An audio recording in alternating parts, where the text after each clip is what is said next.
Hello everybody, today I'm going to be going over cosine similarity, alright? Now the question says consider the data as 2D data points, so we're looking at this table right here. Given a new data point, right here, x equals 1.4 and 1.6 as a query, rank the database points based on the cosine similarity measure. In other words, find the cosine similarity for each data point and sort in decreasing order. Now, I'm just going to describe this table to you. X1 through X5 are known as your vectors, and these are your points. Now, the easiest way to look at this is first thing you want to do is to grab this, right? You want to rewrite it. So let's say X equals 1.4, 1.6, okay? Now, we have that right there. The easiest way to look at this problem is to label this as X1 and X2. Okay, if you were to look at it as xy, it'd be very confusing, and I'll show you why in a second. All right, we want to look at the formula for cosine similarity. Okay, formula for cosine similarity is going to be sim x comma y, so similarity between x and y, is equal to x times y divided by the absolute value of x times the absolute value of y. Okay, right there. Now what this will expand into is this. It's going to be x1, because we're going to have more than just one x value. So it'll be x1 y1 plus x2 y2 divided by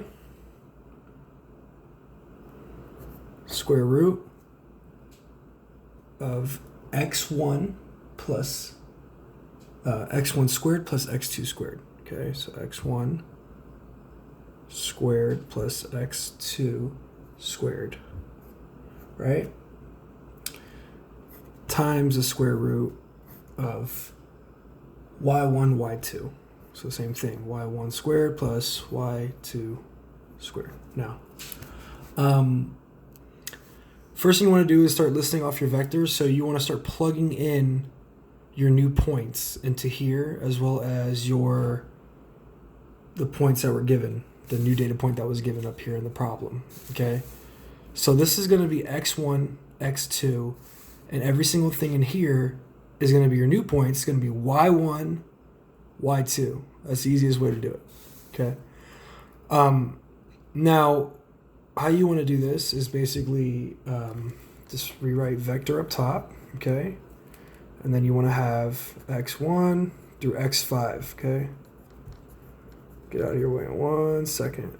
Just put semicolons. All right. x1 through x5. Excuse me. Okay. Let me just move this up. All right. Now, to plug this in, let's look at our first point. We're going to have 1.5 and 1.7, okay? So we'll just rewrite the points for every single one, make it easy. We're always going to refer back to this. Our x1, x2 is 1.4, 1.6. For x1, what's our y1 and y2? Well, 1.5, 1.7. Okay, so here, y1 is going to be 1.5, y2 is going to be 1.7. Excuse me, this. Right, equals to 1.7. Right there. Okay. Now to plug this into the formula for x1, we're going to do, I'll look back at this formula right here. Sorry, got a dog. We'll look back at this formula right here, and we're going to plug everything in. Now, basically, our x1 we know is 1.4. So we plug that in. 1.4. Let's move this down, make it easier. We'll just do everyone. We'll do everyone separate from each other. This is not enough room. So basically, our x1 is 1.4, right? As we already know, and our x2 is 1.6. So if we plug this back into the formula, we know x1 and x2, y1, y2.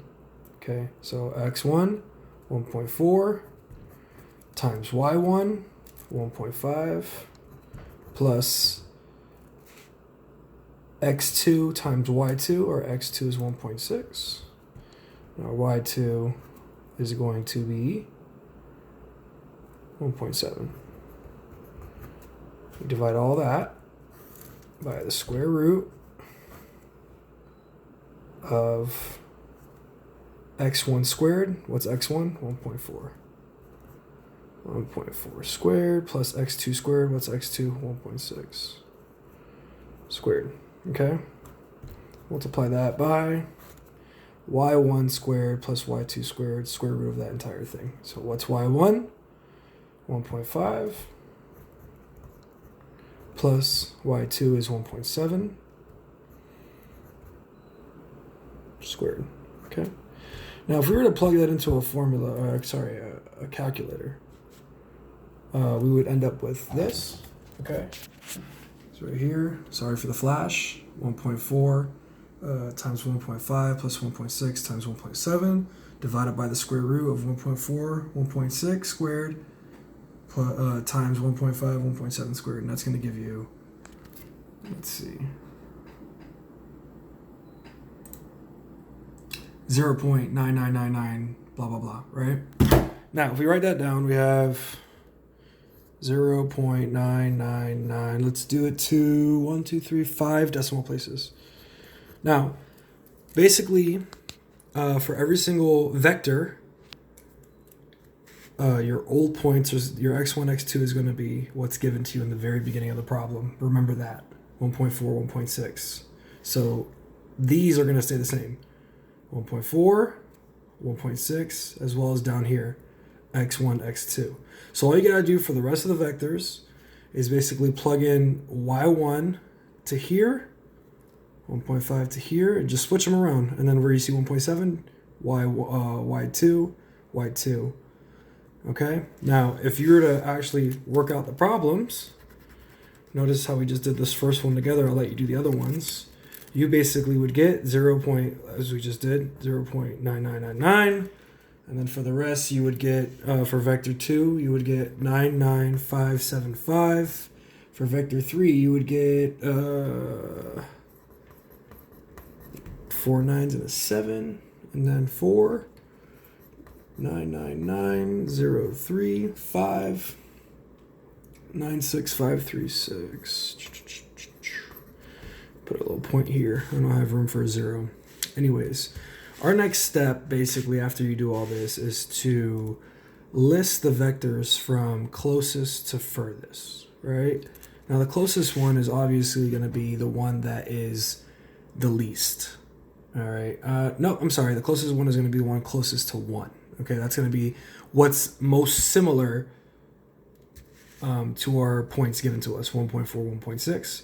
So what's closest to 1 is obviously x1, so we'll put x1. And we'll just start checking these off as we go. So we got x1. What's the next one closest to 1? I would say x3. Okay, so let's check this off. Let's write it here, x3. And then the third closest is, let's see, x4. Right here, I would go with that. And then move this bad boy up a little bit. All right, x4. And then the fourth closest, we just did the third. Fourth closest would be x2. So let's write x2 here. And then the last closest is obviously x5. And this would be our final answer, basically the cosine similarity chart. X1 would be the most similar, and x5 would be the least similar.